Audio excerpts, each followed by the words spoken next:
नमस्कार दोस्तों, मैं हूं आगम सिंह सिसोदिया। स्वागत है आप सभी का। अगर आप जोधपुर घूमने का प्लान कर रहे हैं और ये जानना चाहते हैं कि जोधपुर की फेमस टूरिस्ट प्लेसेस कौन कौन सी हैं, तो आज हम आपको जोधपुर के लिए कंप्लीट गाइड करेंगे। सबसे पहले तो हम आपको लेकर चलेंगे उन सभी फेमस प्लेसेस की ओर जिन्हें आपको जोधपुर टूर के दौरान ज़रूर एक्सप्लोर करना चाहिए, और उन सभी प्लेसेस को हम आपको अच्छे से दिखाएंगे जिससे कि आपको ऐसा अनुभव होगा कि आप हमारे साथ जोधपुर घूम रहे हैं। और साथ ही हम आपको ये जानकारी भी देंगे कि किस तरह से आप जोधपुर के लिए पहुंच सकते हैं, किस तरह की होटल फैसिलिटीज़, फूड फैसिलिटीज़ यहाँ पर अवेलेबल हैं, जहाँ पर बजट फ्रेंडली तरीके से आप रुक सकते हैं और अच्छा फूड ट्राई कर सकते हैं। और साथ ही ये जानकारी भी देंगे कि जोधपुर घूमने में आपको कितने दिनों की आवश्यकता होगी। तो ये सारी छोटी बड़ी जानकारी आज आपके साथ शेयर करेंगे। तो आइए मिलकर एक्सप्लोर करते हैं जोधपुर टूर के दौरान जिन स्थानों को हम देखेंगे वे कुछ इस तरह से होंगे कि सबसे पहले हम एक्सप्लोर करेंगे मेहरानगढ़ फोर्ट को, जिसे एक श्रापित किले के नाम से भी जाना जाता है। मेहरानगढ़ फोर्ट के बाद हम देखेंगे जसवंतथड़ा, जो कि एक समाधि स्थल है। और फिर अपने टूर में आगे बढ़ते हुए हम चलेंगे उम्मेद भवन पैलेस को देखने, जो कि एक बेहद खूबसूरत महल है जिसके एक भाग में आज भी जोधपुर की रॉयल फैमिली रहा करती है। और फिर उम्मेद भवन को देखने के बाद हम चलेंगे मंडोर गार्डन और मंडोर फोर्ट को देखने, जिसे रावण का ससुराल भी कहा जाता है। और इसके बाद हम देखेंगे जोधपुर का गवर्नमेंट म्यूजियम, जहां पर विभिन्न प्रकार के अस्त्र शस्त्र संग्रहित करके रखे हुए हैं। लेकिन बस इतना ही नहीं, जोधपुर में और भी कई सारे स्थान हैं जिन्हें हम एक्सप्लोर करेंगे। तो आइए जोधपुर टूर की शुरुआत करते हैं मेहरानगढ़ फोर्ट के साथ। इस किले की नींव रखी थी राजपूत शासक राव जोधा जी ने 1459 में। It is one of the largest fort in the country, यानी यह दुर्ग भारत में स्थित बड़े किलों में से एक है। इस किले में देखने लायक बहुत कुछ है, जैसे कि शीश महल, मोती महल, फूल महल, शस्त्रागार, पालकी खाना, दौलत खाना, किले की दीवार पर तैनात प्राचीन तोपें, चामुंडा माता का मंदिर, कई सारे लोकल आर्टिस्ट और भी बहुत कुछ। इस किले की एक इंटरेस्टिंग ऐतिहासिक कहानी है, जो कि एक सच्ची घटना है, जिसे मैं आपके सामने कुछ ही देर में प्रस्तुत करूंगा। और उसी घटना की वजह से मेहरानगढ़ किले को एक श्रापित किले के नाम से भी जाना जाता है। तो चलिए शुरू से शुरू करते हैं और चलते हैं दुर्ग की ओर। जोधपुर में स्थित मेहरानगढ़ फोर्ट तक पहुंचना बहुत ही आसान है। चाहे आप किसी पब्लिक ट्रांसपोर्ट का यूज़ करके यहां पर पहुंचें या फिर अपना पर्सनल व्हीकल यहां पर लेके आएँ, किसी भी तरह से आप यहां तक पहुंच सकते हैं। अगर आप अपना पर्सनल व्हीकल यहां पर लेकर आते हैं तो ये है पार्किंग एरिया, जहां पर आप अपना व्हीकल पार्क कर सकते हैं। व्हीकल पार्क करके हम बढ़ते हैं मेहरानगढ़ फोर्ट की तरफ, जहां पर सबसे पहले हमें चेकिंग पॉइंट नज़र आता है, जहां पर हमारी और हमारे बैग में रखे सामान की चेकिंग की जाती है।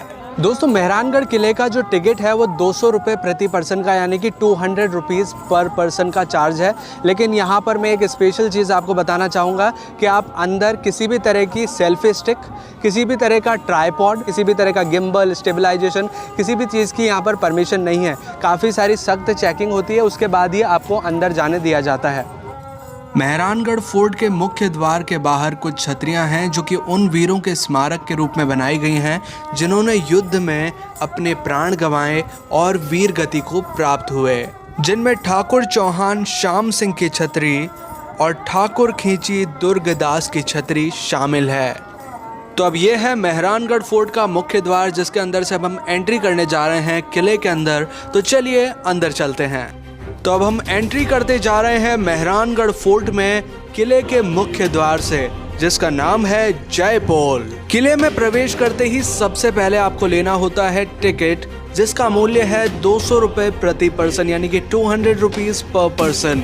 यहाँ पर एक चार्ट भी दिया हुआ है जिसमें आपको सारे शुल्क की जानकारी मिल जाएगी। तो अब हमने अपना टिकट ले लिया है और अब हम बढ़ते जा रहे हैं मेहरानगढ़ फोर्ट में अंदर की ओर। अब यहाँ से आपके पास दो रास्ते हैं। अगर आप चाहें तो लिफ्ट का इस्तेमाल करके मेहरानगढ़ फोर्ट में ऊपर की ओर जा सकते हैं, लेकिन ये चार्जेबल है। लिफ्ट का चार्ज होता है 50 रुपीज़ पर पर्सन।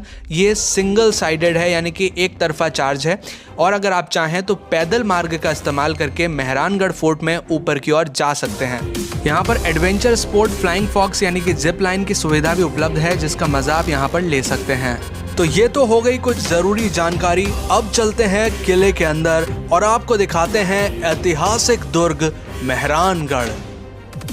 अब जिस द्वार की ओर अब हम बढ़ते जा रहे हैं उसका नाम है डेढ़ कांगड़ा पोल, जिसे लखन पोल के नाम से भी जाना जाता है।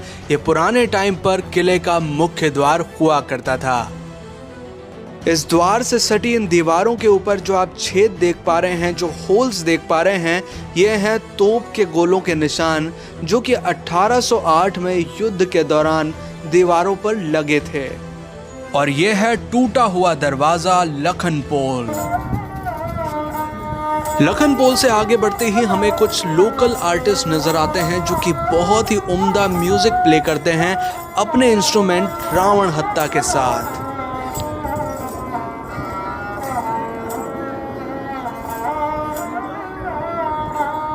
यहीं पास में एक तोप है जो कि दुश्मन पर हमले के लिए तैनात रखी जाती थी।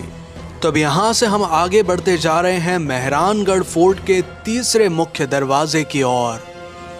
तीसरे द्वार से प्रवेश करते ही आपको मेहरानगढ़ फोर्ट का एक मैस्मराइजिंग सीन नजर आएगा। तो चलिए अब इस खूबसूरत नज़ारे के साथ मैं आपको सुनाता हूँ मेहरानगढ़ की उस सच्ची घटना की कहानी, जिस वजह से मेहरानगढ़ दुर्ग को एक श्रापित किले के नाम से भी जाना जाता है। इस इंसिडेंट की शुरुआत होती है तब जब राव जोधा किले के निर्माण के लिए एक स्थान का निरीक्षण करने पहुंचते हैं।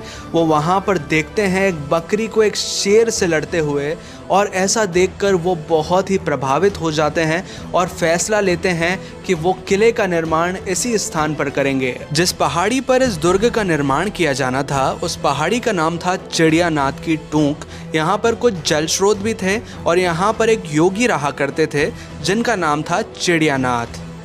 जब योगी को बताया गया कि राजा इस स्थान पर दुर्ग का निर्माण करने वाले हैं, आपको अपनी इस कुटिया को यहाँ से हटाना होगा, तो योगी नहीं माने, उन्होंने मना कर दिया।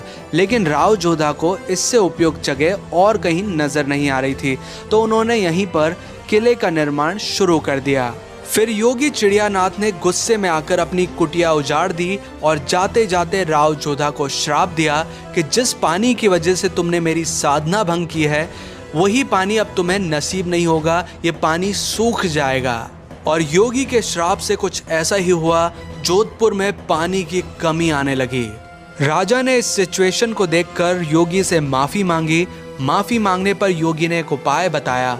उन्होंने कहा श्राप को खत्म करने के लिए राज्य के किसी व्यक्ति को अपनी इच्छा से किले के नीचे जिंदा दफन होकर जीवन की बलि देनी होगी। जब राजा किसी को ढूंढने में विफल रहे, तब राजा राम नामक एक व्यक्ति अपने प्राणों की आहुति देने के लिए आगे आए। तब राजा राम को एक शुभ दिन एक शुभ स्थान पर जिंदा दफनाया गया ताकि मेहरानगढ़ किले की नींव रखी जा सके। तो ये है वो सच्ची घटना की कहानी जिस वजह से मेहरानगढ़ किले को एक श्रापित किले के नाम से जाना जाता है। तो अब इस कहानी को सुनाते हुए हम पहुंच चुके हैं मेहरानगढ़ किले के चौथे मुख्य दरवाजे की ओर, जहां पर यहां के लोकल आर्टिस्ट हमारा स्वागत करते हैं राजस्थानी ट्रेडिशनल अंदाज में। तो अब यहां से हम प्रवेश करने वाले हैं मेहरानगढ़ किले के चौथे मुख्य दरवाजे के अंदर, जिसका नाम है लोहा पोल। लोहा पोल पर आपको कई सारे हाथों के निशान, कई सारे हाथों के छाप नजर आएंगे। ये उन रानियों की निशानियां हैं जो सती हुई। लोहा पोल को पार करते ही शुरुआत होती है राजमहल की। यहाँ अंदर हमें कुछ दुकानें नजर आती हैं जहाँ से हम राजस्थानी ट्रेडिशनल चीजें खरीद सकते हैं। इसी के सामने एक रेस्टोरेंट है जहाँ पर आप भोजन कर सकते हैं और यहीं से जाता है राजमहल में प्रवेश करने का प्रमुख रास्ता। इस द्वार का नाम है सूरज पोल, जिसके अंदर अब हमने प्रवेश कर लिया है। प्रवेश करते ही काफ़ी सारी सीढ़ियां हमें पार करनी होती हैं और फिर अब हम पहुंच जाते हैं राजमहल में। ये जो स्थान अभी आप देख रहे हैं ये वो स्थान है जहां पर किया जाता था राज तिलक। यहाँ पर ये जो आसन है इस पर बिठाया जाता था भावी राजा को और राज तिलक करके उन्हें राजा घोषित किया जाता था। मेहरानगढ़ फोर्ट की खास बात है यहाँ की बारीक कारीगरी।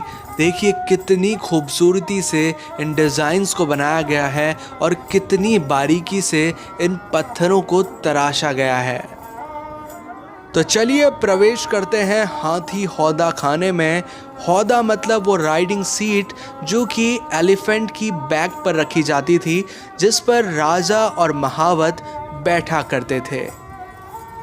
यहाँ पर कई सारे हाथी के हौदे आपको दिखाई देंगे, जिसमें कि कुछ सोने से बने हैं, कुछ चांदी के और कुछ इतनी महीन कारीगरी के साथ बने हुए हैं जो कि देखने लायक है। तो चलिए अब आगे बढ़ते हैं और देखते हैं पालकी खाना। यहाँ पर रखी हैं विभिन्न प्रकार की पालकियाँ जो कि रॉयल फैमिली द्वारा उपयोग में ली जाती थी।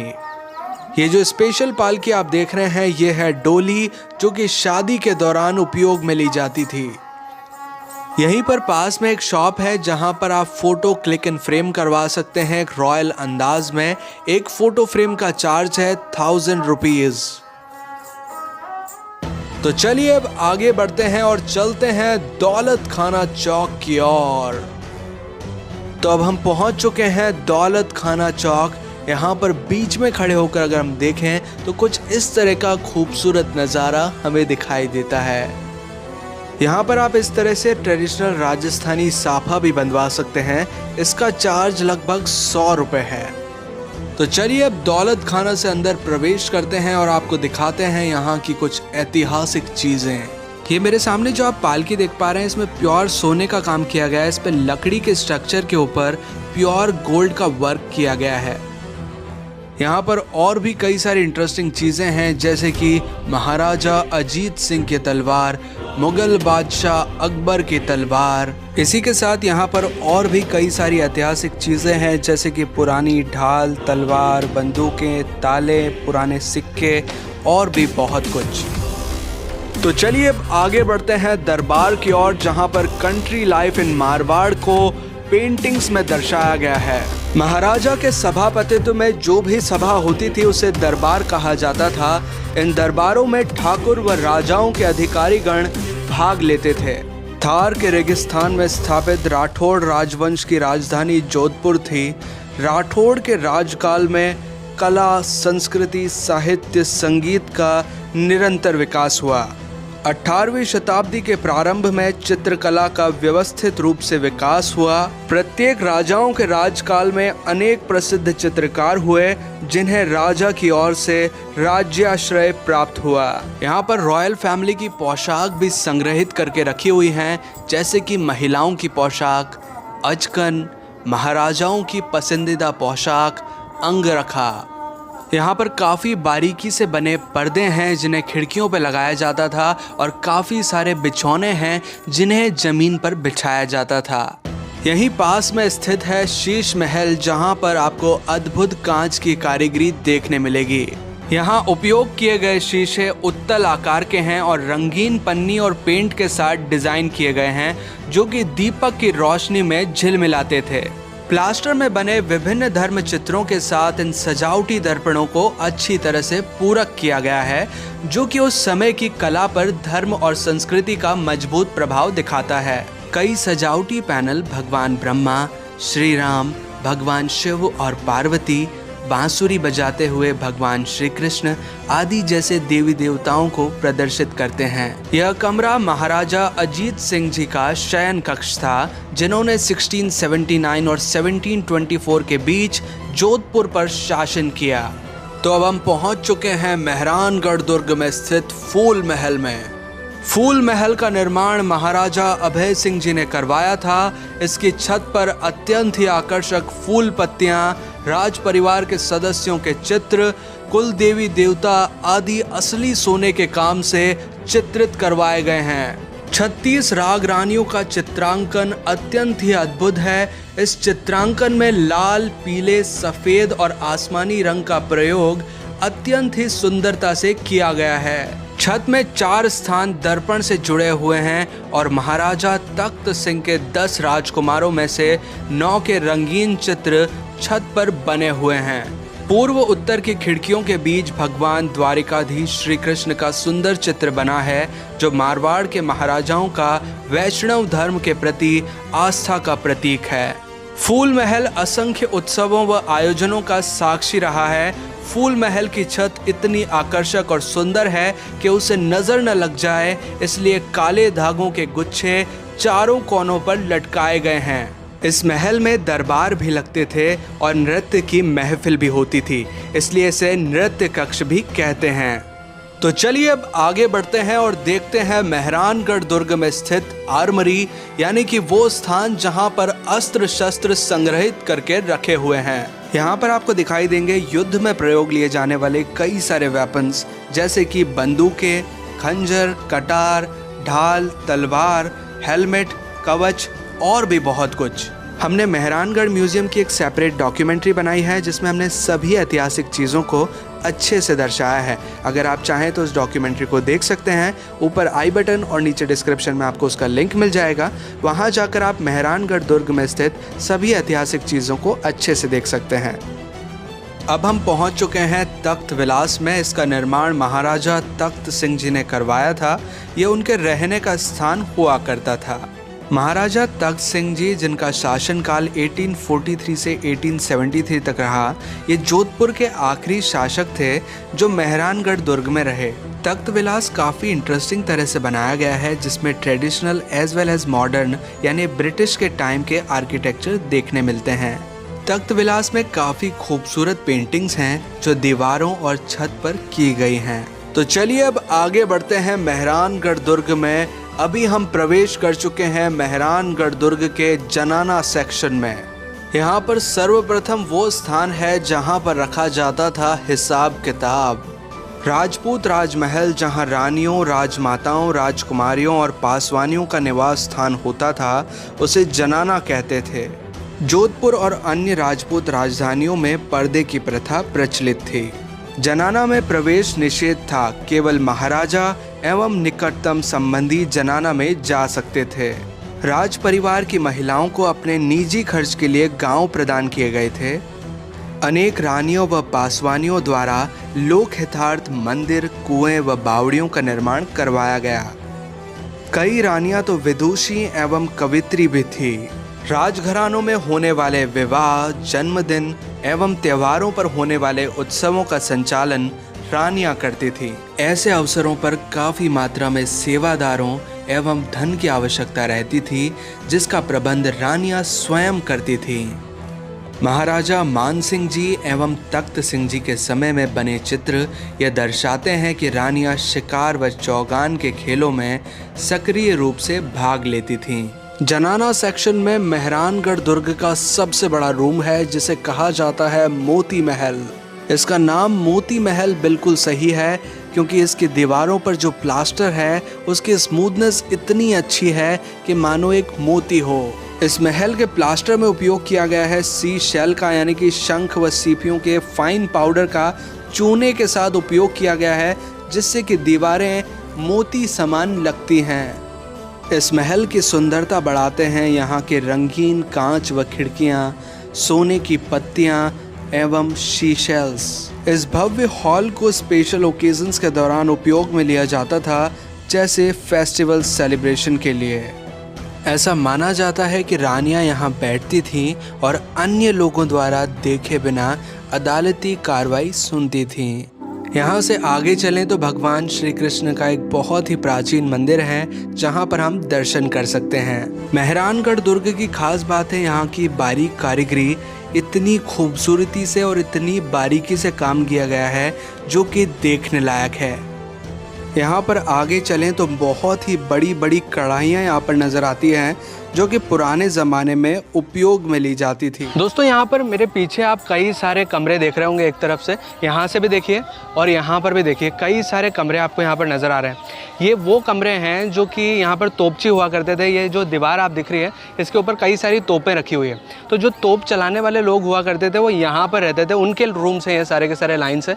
तो चलिए ऊपर की तरफ चलते हैं और आपको दिखाते हैं जो तोपें हैं जो कि यहाँ पर वॉल पर रखी हुई है एक साथ। अब हम पहुंच चुके हैं मेहरानगढ़ दुर्ग के ऊपरी भाग में जहां पर तैनात हैं कई सारी तोपें। तोपों के साइज और पैटर्न वेरी करते हैं। कई तोपों की मारक क्षमता तो काफी दूर तक की है। मेहरानगढ़ दुर्ग के चारों ओर इसी तरह से तोपें तैनात रखी जाती थी दुश्मन पर आक्रमण के लिए। तो दोस्तों यहाँ पर जो मैं आपको नीचे तोपों के बारे में बता रहा था वो तोपें यहाँ हैं।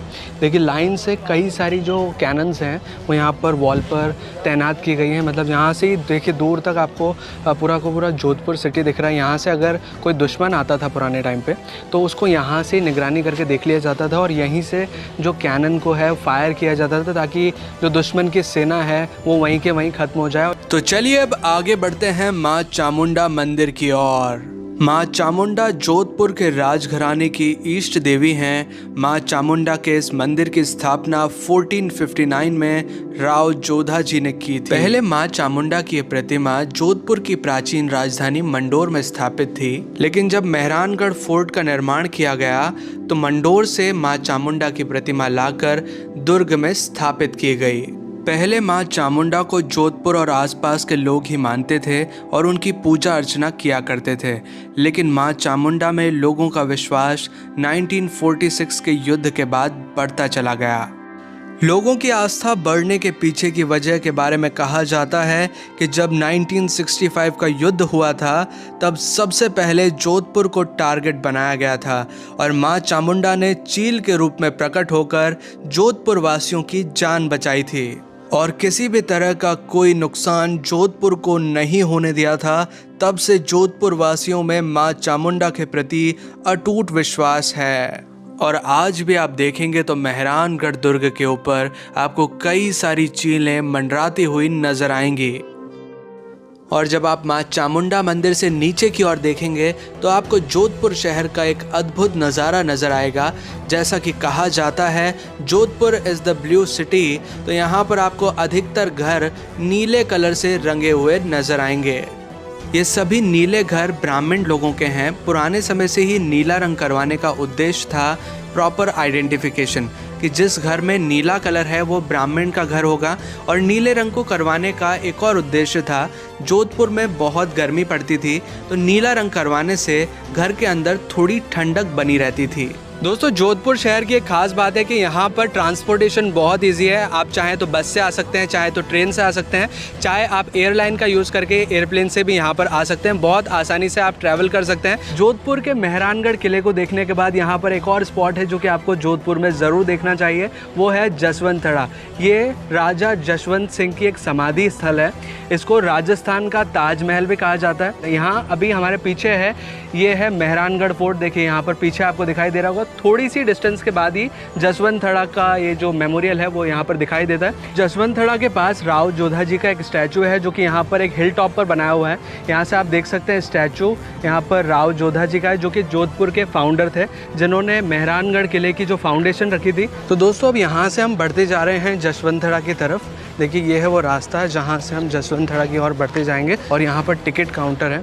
ये है टिकट काउंटर जहाँ से भी पहले टिकट लेना होगा, फिर हम अंदर चलेंगे। दोस्तों जसवंत थड़ा के टिकट चार्जेस कुछ इस तरह से हैं। यहाँ पर आपको एक बोर्ड दिखेगा, उसमें आपको सारी चीज़ें मेंशन की हुई है। वैसे हमने अभी यहाँ पर 30 रुपीज़ पर पर्सन का टिकट लिया है। हम 2 पर्सन थे तो 2 टिकट यहाँ पर लिए हैं। अब चलिए अंदर की ओर प्रवेश करते हैं। देखिए ये रास्ता सीधे हमें जसवंत की ओर लेके जाएगा और यहाँ पर एक सुंदर सा लेक है पास ही में, जो कि काफ़ी अच्छा है। यहाँ पर काफ़ी सारी डक्स हैं, काफ़ी सारी जल मुर्गियाँ हैं जो यहाँ पर दिखाई दे रही हैं। ये है जसवंत का बैक साइड। यहाँ से जसवंत का जो आर्किटेक्चर है आप यहाँ से देख पाएंगे। बहुत ही सुंदर सा आर्किटेक्चर है। मतलब महल, छोटा महल नुमा इसकी आकृति दी गई है। वैसे ये एक समाधि स्थल है, लेकिन इसको बनाने का आर्किटेक्चर काफ़ी अच्छा है। तो चलिए अब यहाँ से प्रवेश करते हैं जसवंत के अंदर। देखिए पूरा का पूरा स्ट्रक्चर मार्बल से बनाया गया है और ये है महाराजा जसवंत सिंह जी की समाधि। This was build for the memory of Maharaja Jaswant Singh ji. And आप यहाँ पर देखेंगे तो पूरा का पूरा आर्किटेक्चर, चाहे पिलर्स हो, फ्लोर्स हो, या फिर आप रूफ टॉप भी देखेंगे तो आपको पूरा का पूरा स्ट्रक्चर मार्बल से बना हुआ नज़र आएगा।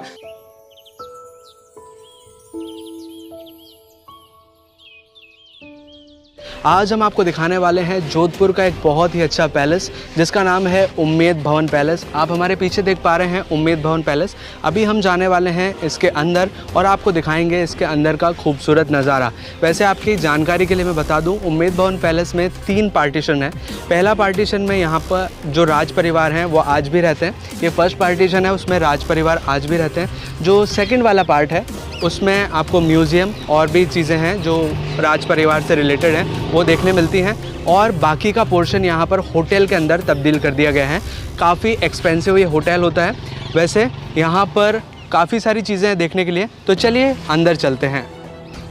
तो उम्मेद भवन पैलेस में एंटर करने से पहले सबसे पहले हमें टिकट परचेज करना होता है, जिसका मूल्य है अप्रॉक्स 30 to 40 रुपीज़ पर पर्सन, यानी कि 30 से 40 रुपये प्रति व्यक्ति। तो चलिए अब यहाँ से प्रवेश करते हैं उम्मेद भवन पैलेस म्यूजियम में। पैलेस में एंटर करते ही सबसे पहले हम पहुँचते हैं एक काफ़ी बड़े हॉल में। अब यहाँ पर इस मॉडल को देखिए, ये है उम्मेद भवन पैलेस का एक मॉडल। लेकिन इस मॉडल की एक ख़ास बात है कि इस मॉडल को पहले मंगवाया गया था। पहले इस मॉडल को फ़ॉरेन से बनवा कर मंगवाया गया था, उसके बाद उम्मेद भवन पैलेस का निर्माण कार्य शुरू किया गया था इसे देखते हुए। अब इस हॉल की सीलिंग पर जब आप देखेंगे तो आपको कई सारी पेंटिंग्स नज़र आएंगी, जिनमें से ये काफ़ी बड़ी पेंटिंग है एक युद्ध की।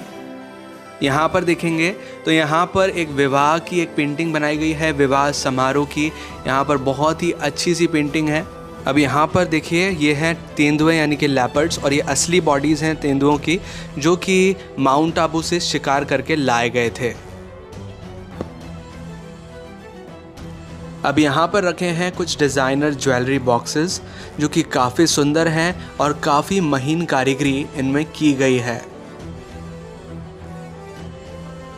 तो अब हम पहुंच चुके हैं उम्मेद भवन पैलेस के एक ऐसे सेक्शन में जहां पर वॉचेस का कलेक्शन है, एक बहुत ही बड़ा कलेक्शन, जहां पर एंटीक वॉचेस हैं, बहुत ही यूनिक हैं, डिफरेंट वैरायटीज़ के साथ है, डिफरेंट स्टाइल्स में हैं। और कईयों की जो नीचे का बेस के डिज़ाइन है, जैसे कि आप यहाँ पर देखिए, बहुत ही सुंदर कारीगरी के साथ है।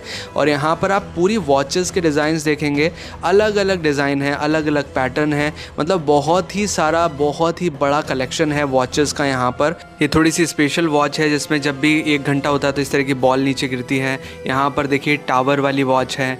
यहाँ पर आगे देखें तो ये एक बैटल शिप वाली वॉच है। यहाँ पर चाबी वाली वॉच है। ये मोस्टली जो भी वॉचेज़ हैं, ये सारी चाबी से चलती हैं। ये सारी विंड मिल्स की शेप में वॉचेज़ हैं। तो अब हम पहुंच चुके हैं उम्मेद भवन पैलेस के एक ऐसे एरिया में जहां से थोड़ा सा डिवीज़न शुरू होता है, यानी कि ये म्यूज़ियम का पार्ट है, लेकिन इसी से सटा हुआ अब हमको दिखाई देता है होटल का पार्ट। यहाँ तक का जो एरिया है वो पब्लिक के लिए अलाउड है, जो कि जो भी म्यूज़ियम देखने आते हैं वो यहाँ पर आ सकते हैं। देखिए काफ़ी सारी पब्लिक है यहाँ पर म्यूज़ियम देखने वालों की। लेकिन अब यहाँ से जो एरिया शुरू होता है, ये जो डोर्स आप देख रहे हैं, ये होटल का पार्ट है। बहुत ही लग्जीरियस, बहुत ही एक्सपेंसिव होटल है।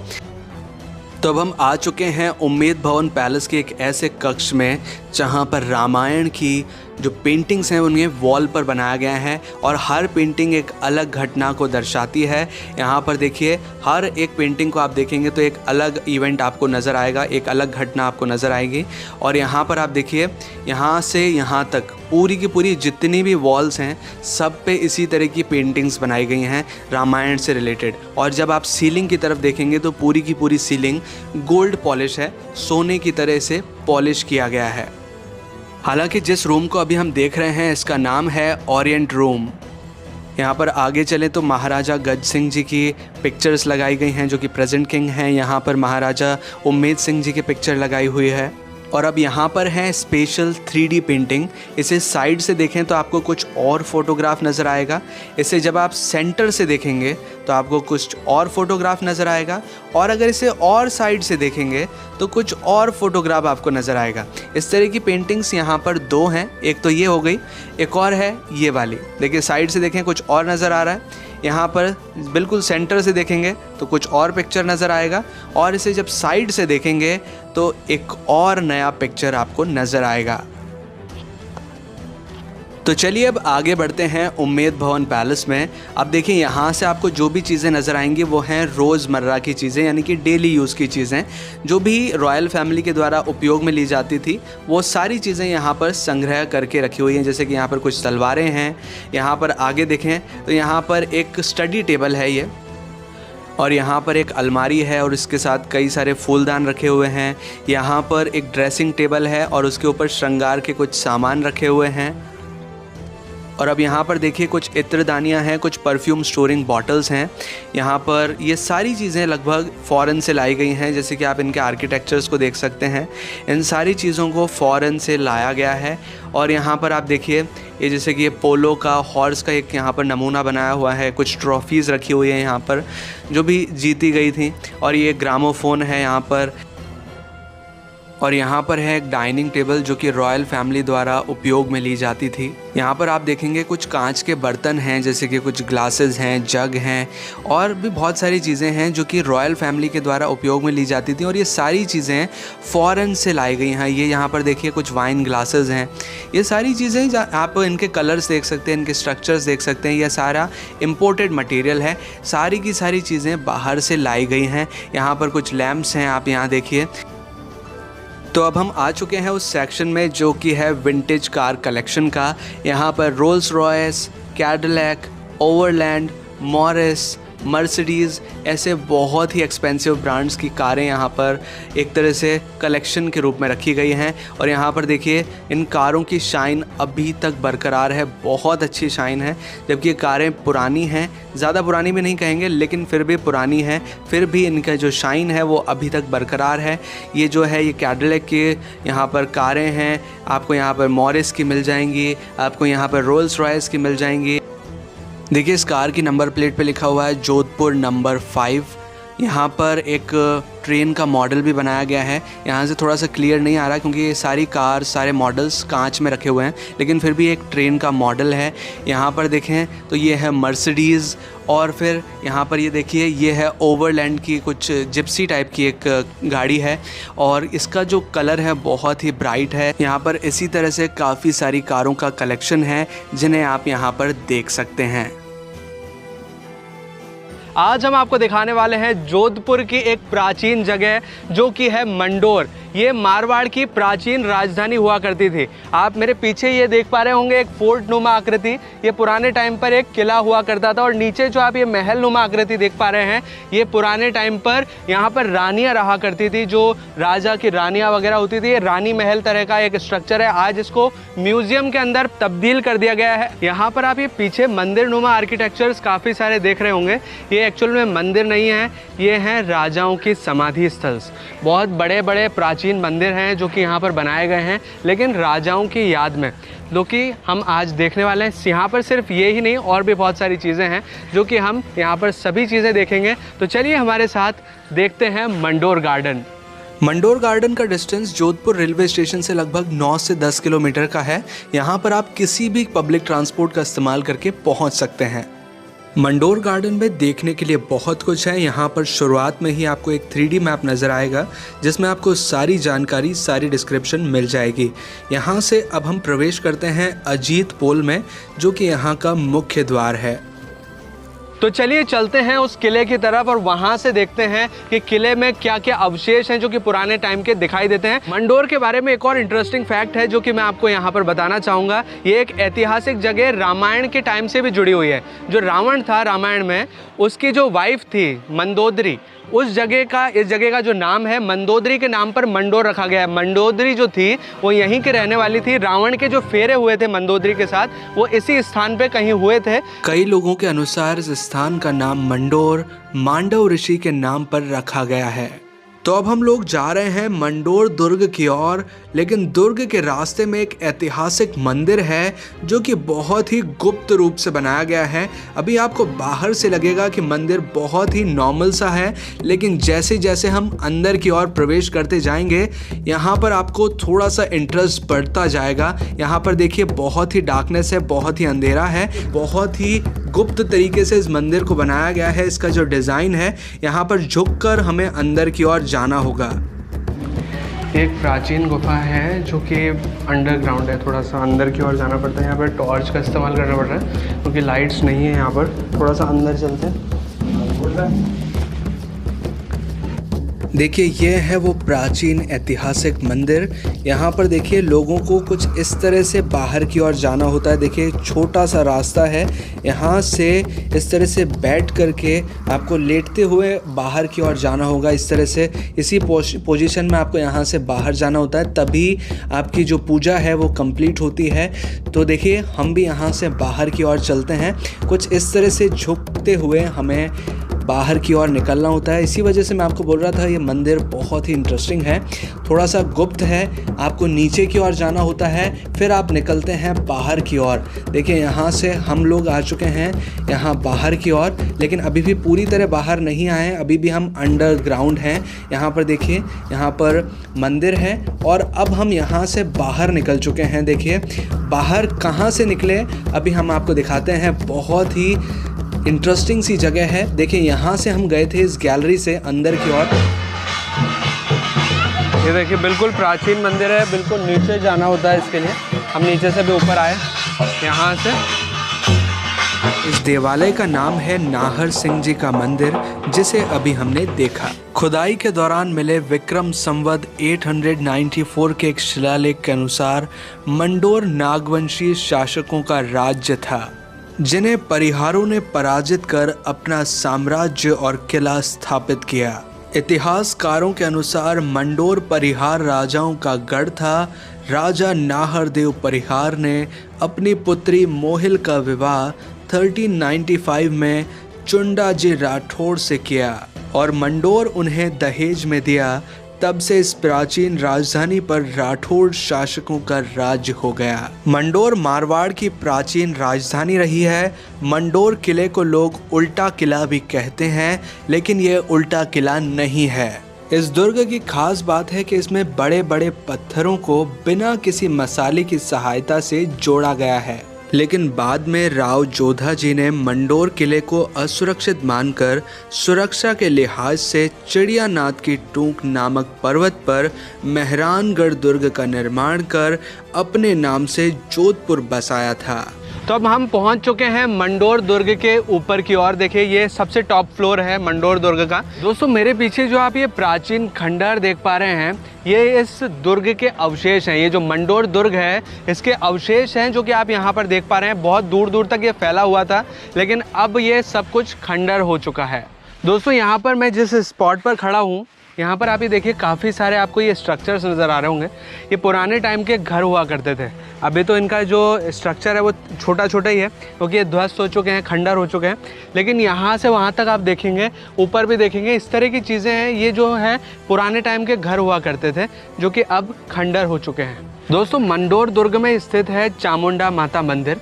ये एक बहुत ही प्राचीन मंदिर है और इस मंदिर की खास बात यह है कि यहाँ पर जो न्यू मैरिड कपल होते हैं, जो नवविवाहित जोड़े होते हैं, वो यहाँ पर पूजा करने आते हैं। पूजा अर्चना करके यहाँ पर एक तरह से अगर स्थानीय भाषा में बोला जाए तो इसको यहाँ पर ढोकने आते हैं वो।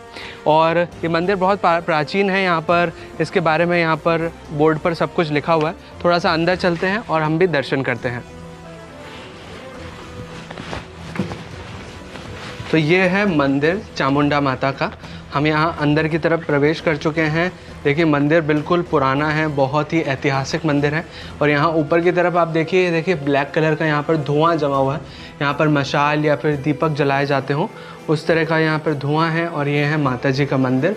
ये यहाँ पर जो न्यू कपल्स होते हैं वो यहाँ पर पूजा अर्चना के लिए आया करते हैं। देखिए ये है माता जी का मंदिर। ये है एक थंबा महल। ये पूरा का पूरा स्ट्रक्चर एक ही स्टोन से बनाया गया है, यानी कि जो पूरा का पूरा स्ट्रक्चर आप देख रहे हैं ये पूरा का पूरा एक पत्थर हुआ करता था, बहुत बड़ा सा, इतना बड़ा सा ये पत्थर हुआ करता था। उसको काट करके इस तरह की 3 मंजिला एक इमारत बनाई गई है, एक बिल्डिंग बनाई गई है। दोस्तों रानियों के रहने का जो महल हुआ करता था उसका एक और प्रवेश द्वार यहाँ से शुरू होता है। एक तो म्यूजियम का जो गेट है, मेन गेट जहाँ से हम एंटर करते हैं वो द्वार हुआ करता है, और एक द्वार ये है जहाँ से रानियाँ अंदर महल के अंदर प्रवेश किया करती थी।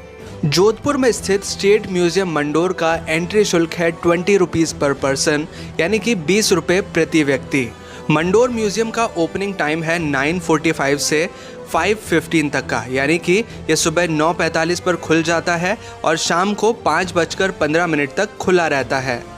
तो अब हमने मंडोर म्यूजियम के अंदर प्रवेश कर लिया है और सबसे पहले हम उस सेक्शन में आए हैं जहां पर रखे हैं बहुत सारे बर्ड्स। और ये बर्ड्स सारे के सारे असली हैं, इनकी जो बॉडीज़ हैं वो ओरिजिनल हैं, जिन्हें यहाँ पर प्रिजर्व करके रखा हुआ है।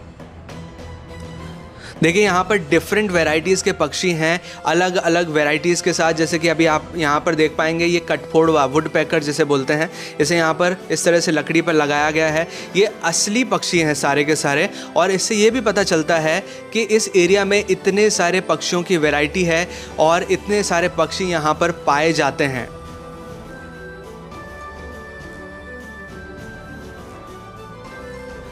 अब यहाँ पर देखिए आपको इतने बड़े पक्षी की बॉडी नज़र आएगी। ये पूरी की पूरी असली बॉडी है। इसके फैदर्स आप देख सकते हैं। थोड़ी थोड़ी यहाँ पर बॉडी आपको देखने में लगेगी डिके होने लगी है, लेकिन डिके नहीं है। लेकिन ये सारी की सारी ओरिजिनल बॉडी है इसके। यहाँ पर आप देख पाएंगे हर एक चीज़ डिटेलिंग में आपको पता लग जाएगा कि ये असली बॉडीज़ हैं जिन्हें यहाँ पर प्रिजर्व करके रखा हुआ है। अब हम आ चुके हैं म्यूज़ियम के एक दूसरे सेक्शन में जहाँ पर पुरानी और एंटीक चीज़ें रखी हुई हैं। यहाँ पर कुछ डॉल्स भी हैं जो कि अलग अलग काम को, अलग अलग पेशे को दर्शाती है। जैसे कि यहाँ पर कुछ व्यक्ति पानी लेकर जा रहे हैं, यहाँ पर ऊँट पे कुछ ले जाया जा रहा है, यहाँ पर कुछ खाना बनाया जा रहा है हलवाई द्वारा। यहाँ पर आप कुछ और गतिविधियाँ देखेंगे, जैसे कि एक व्यक्ति शेर से लड़ रहा है, यहाँ पर कुछ और है। यहाँ हर जगह मतलब कुछ ना कुछ क्रीड़ाएँ दिखाई गई है। और ये पूरी की पूरी गैलरी में कुछ इसी तरह की चीज़ें हैं, कुछ एंटीक चीज़ें हैं, कुछ यूनिक चीज़ें हैं। और यहाँ पर आप देखेंगे तो पुराने बर्तन हैं जो कि रॉयल फैमिली के द्वारा यूज़ किए जाते थे। यहाँ पर सारे के सारे वो बर्तन हैं जो कि एक्चुअल में यूज़ किए गए थे, यानी कि रॉयल फैमिली ने उन्हें इस्तेमाल किया और उसके बाद यहाँ पर इन्हें म्यूज़ियम के अंदर डिस्प्ले कर दिया गया। यहाँ पर आपको डिफरेंट टाइप की सुराही नज़र आएगी, डिफरेंट टाइप के बर्तन, डिफरेंट टाइप के यूटेंसिल्स नज़र आएंगे, और भी कई सारी चीज़ें हैं जो कि रॉयल फैमिली द्वारा उपयोग में ली गई थी। अब मैं यहाँ पर एक आपको ज़रूरी जानकारी बताना चाहूँगा। जिस स्थान पर अभी हम इस म्यूज़ियम को देख रहे हैं, ये म्यूज़ियम पहले नहीं हुआ करता था। पहले ये था जनाना महल, यानी कि रानियों के रहने का आवास। महाराजा अजीत सिंह जी के टाइम में इस महल को बनवाया गया था और बाद में इसमें म्यूज़ियम को शिफ्ट कर दिया गया। इसके जो बहुत खूबसूरत कमरे हैं यहाँ पर इसे म्यूज़ियम में तब्दील कर दिया गया। यहाँ पर देखिए थोड़ा सा इंटरेस्टिंग चीज़ है, ये एक घड़ियाल की बॉडी है।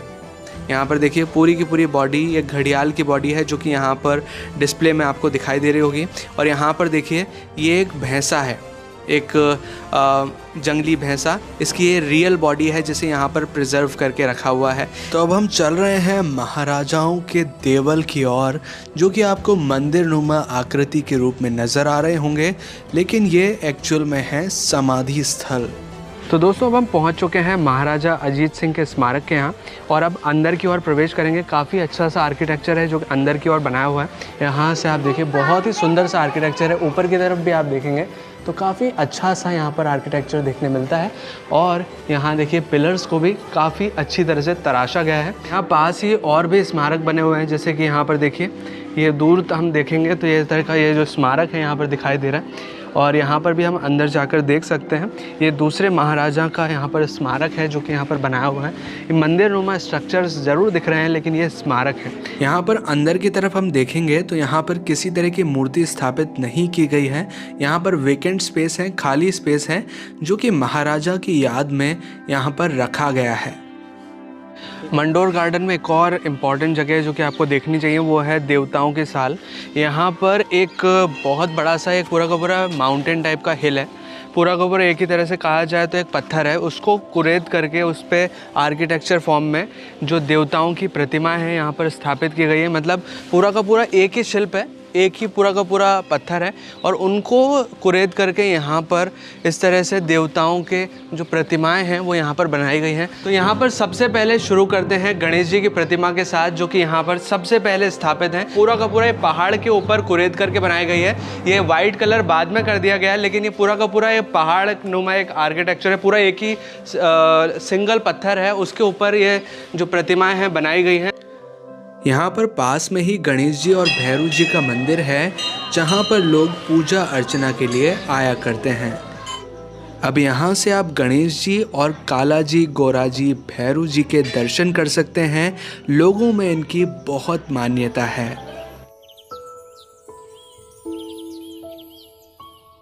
उम्मेद पार्क, जिसे पब्लिक पार्क के नाम से भी जाना जाता है, यहाँ पर है गवर्नमेंट म्यूजियम जो कि काफ़ी अच्छी जगह है। आपको यहाँ पर ज़रूर विज़िट करना चाहिए। गवर्नमेंट म्यूज़ियम जोधपुर का ओपनिंग टाइम है 9:45 से 5:15 तक का, और इस म्यूज़ियम में बहुत सारी ऐसी चीज़ें हैं जो कि आपको देखनी चाहिए। जैसे कि कई सारे वेपन्स यहाँ पर आपको दिखाई देंगे, कई सारे जानवरों की असली बॉडीज़ आपको यहाँ नज़र आएंगी जो कि प्रिजर्व करके यहाँ पर रखी हुई हैं। देखिए काफ़ी सारी वैरायटीज़ के जानवर हैं यहाँ पर और ये सारे रियल एनिमल्स हैं। ये म्यूज़ियम काफ़ी बड़ा है, काफ़ी वैरायटीज़ की चीज़ें हैं यहाँ पर देखने के लिए। आपको यहाँ पर ज़रूर विज़िट करना चाहिए। यहाँ पर हम कुछ पिक्चर सैम्पल्स आपको शो कर रहे हैं। देखिए ये म्यूज़ियम के पिक्चर्स हैं। देखिए इनके पीछे भी आप देख पाएंगे काफ़ी सारी चीज़ें हैं जो कि यूनिक हैं, जो कि आपको यहाँ देखने मिलेंगी। आज हम आपको दिखाने वाले हैं जोधपुर का एक सुप्रसिद्ध मार्केट, द सरदार मार्केट, और इसे क्लॉक टावर यानी कि घंटाघर के मार्केट के नाम से भी जाना जाता है। लोकल पीपल इसे घंटाघर मार्केट के नाम से भी जानते हैं। ये बहुत पुराना एक एंशिएंट मार्केट है। यहाँ पर कई सारी शॉप्स हैं। आप डिफरेंट टाइप के आर्किटेक्चर, डिफरेंट टाइप के क्लॉथ्स, डिफरेंट टाइप के स्पाइसेस और भी बहुत सारी चीज़ें यहाँ पर खरीद सकते हैं। तो चलिए एक्सप्लोर करते हैं सरदार बाज़ार। तो अब यहाँ से शुरुआत होती है सरदार बाज़ार की। यहाँ पर काफ़ी सारे कपड़े की शॉप्स हैं, काफ़ी सारी वैरायटीज़ की यहाँ चूड़ियाँ और भी काफ़ी सारी शॉप्स हैं यहाँ पर, जो हम अगर चाहें तो यहाँ पर ख़रीद सकते हैं। यहाँ पर देखिए लहरिया, जो राजस्थान की एक बहुत फेमस साड़ी है, वो यहाँ पर हमें दिखाई दे रही है। काफ़ी अच्छी सी शॉप है ये। तो दोस्तों अब हम पहुँच चुके हैं मेन सरदार बाज़ार के चौक पे। यहाँ से आप देखेंगे बहुत ज़्यादा क्राउड है यहाँ पर, बहुत ज़्यादा लोग हो जाते हैं शाम के टाइम पे। दिन के टाइम पे आपको थोड़ा कम ट्रैफिक यहाँ मिलेगा, लेकिन शाम के टाइम तो यहाँ पर ट्रैफिक बहुत ज़्यादा बढ़ जाता है। सदर बाज़ार की एक और ख़ास बात, यहाँ मिलते हैं राजस्थानी आर्ट्स के बहुत सारे ऐसे सामान। जैसे कि अभी हम एक शॉप के यहाँ सामने खड़े हैं, यहाँ पर बहुत सारे आपको राजस्थानी आर्ट, बहुत सारे देवी देवताओं की अलग अलग प्रतिमाएँ अलग अलग डिज़ाइंस के रूप में दिखाई देंगी। दोस्तों जोधपुर की एक ख़ास बात है कि यहाँ पर जो खाने के लिए मिर्ची बड़े जो हैं वो काफ़ी फेमस हैं। खाने के अंदर 3 चीज़ें फेमस है, मिर्ची बड़ा, एक प्याज की कचौरी और एक है मावा की कचौरी। ये मतलब जोधपुर की जो फेमस चीज़ है उसमें से एक आती है ना? हाँ, प्याज की फेमस है प्याज कचौरी। प्याज की कचौरी और क्या क्या फेमस है यहाँ? मिर्ची बड़े फेमस है और घेवर फेमस है, और वो एक मावा की कचौरी भी है ना? है ना, मावा की कचौरी भी फेमस है। अभी यहाँ पे तीनों चीज़ें मिल जाएगी आपको। ये लीजिए आपकी गर्मा गर्म प्याज की कचौरी। Thank you.